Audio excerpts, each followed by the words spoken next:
पतिं सुरगुरुं वन्दे जगत्कारणं वन्दे पन्नगभूषणं मृगधरं वन्दे पशूनां पतिं वन्दे सूर्यशशाङ्कवलिनयनं वन्दे मुकुन्दप्रियं वन्दे भक्तजनाश्रयं च वरदं वन्दे शिवं शङ्करम् ॐ मृत्युञ्जयाय रुद्राय नीलकण्ठाय शम्भवे अमृतेशाय शर्वाय महादेवाय ते नमः।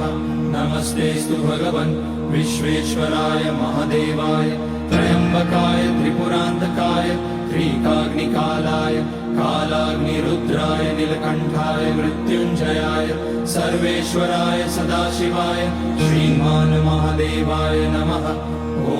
नमः शम्भवाय च मयोभवाय च नमः शङ्कराय च मयस्कराय च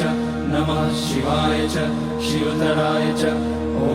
त्र्यम्बकं यजामहे सुगन्धिं पुष्टिवर्धनम् उर्वारुकमिव बन्धनान् मृत्योर्मुक्षीयमामृतात् नागेन्द्रहाराय त्रिलोचनाय